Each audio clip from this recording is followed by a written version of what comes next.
Hello again.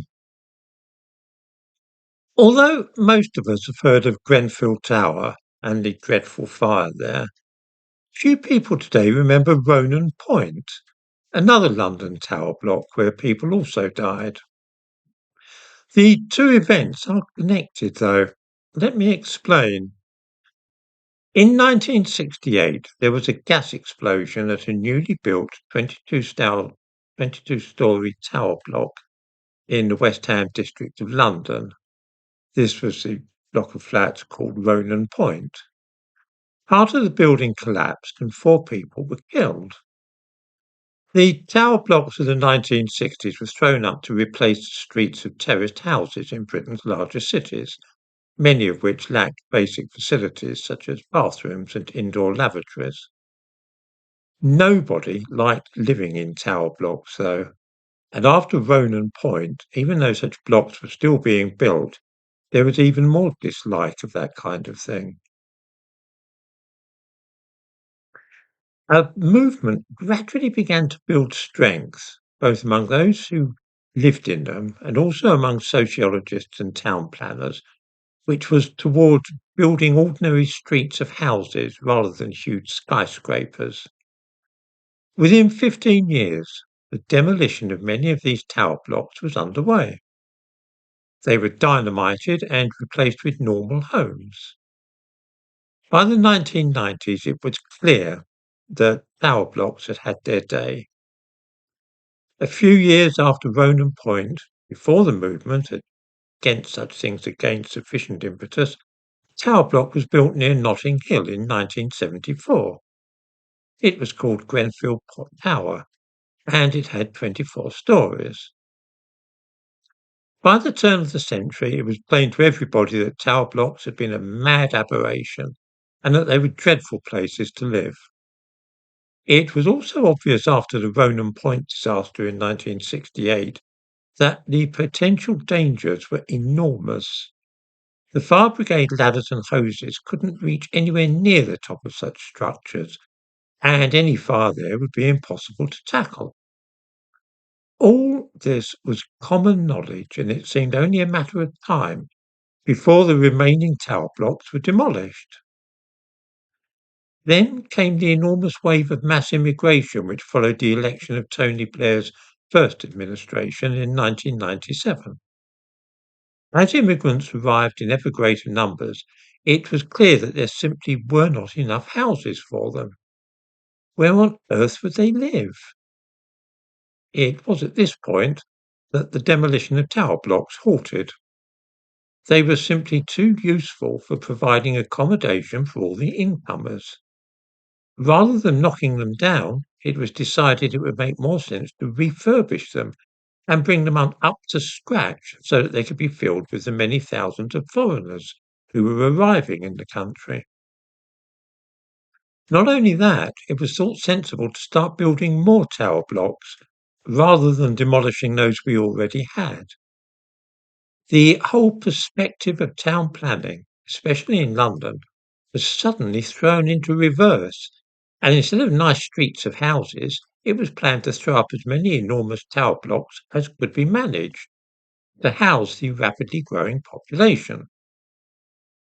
The proliferation of tower blocks, which are springing up like mushrooms all over London and disfiguring every pleasant view, is a direct consequence of large-scale immigration. So it was that when a tower block like Grenfell Tower, built in 1974, came to the natural end of its useful life 40 years later, the idea of simply knocking it down did not occur to anybody for a moment. Instead, it was decided that it was surely possible to keep it going for another 40 years. A programme of renovation was embarked upon, which, among other things, entailed adding some aluminium compound cladding to the building. By this time, of course, an informal policy had emerged of not only cramming as many immigrants and foreigners as possible into such tower blocks, but also turning a blind eye to overcrowding and subletting. The new cladding, of course, could have been tailor-made to encourage the spreading of fire, and as a result, when a fire did start, it soon engulfed the whole building. The wonder of it was that only 70 people died because the place was so crowded with no proper record of who was living there that the death toll could easily have been much greater. The fact that most of those who died in the fire were immigrants or foreigners was a direct result of the immigration policies pursued by successive governments. If mass immigration had not begun in the early years of the present century, then by now there would be very few tower blocks left, either in London or elsewhere. But Grenfell Tower was refurbished and made into a death trap, while at the same time crammed with people who had mostly been born abroad, was caused by this situation. I find it fascinating that, like so many other things which I observe in modern Britain, nobody else apparently notices any of this. Can it really be the case that I'm the only one who remembered all those tower blocks being blown up in the 1980s and 1990s? Has nobody else asked themselves why, after demolishing all those tower blocks because they were unsafe and also hideous to live in, we have now embarked upon a frantically fast program of building the things again?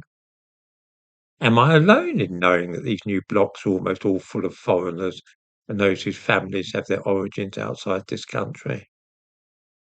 I certainly have not seen people remark on this, so perhaps I've imagined the whole thing. I cannot leave the topic of the fire at Grenfell Tower without mentioning a personal anecdote in connection with it. Shortly after the fire, I was surprised to receive a telephone call from a German television station which had sent a crew to film the aftermath of the disaster. They wondered if I would be willing to be interviewed about the affair at the site of the fire. Why would they wish to speak to me, you ask? Well, the same question occurred to me because I'm not a civil engineer or town planner and have no connection whatsoever with Notting Hill.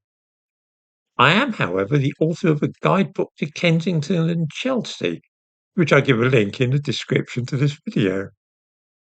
As such, they thought that my insights might be valuable. I was interviewed at the site of the fire, and pretty grim it was too. I could see this place in the background. It was still full of dead bodies at that time. At one point, my face evidently showed my horror and dismay, but the camera hadn't been focused on me. The woman interviewing me cried, "Oh, that look on your face was perfect. Can you do it again while we film?" I think this must rank as the tackiest thing that anybody has ever said to me in the whole course of my life.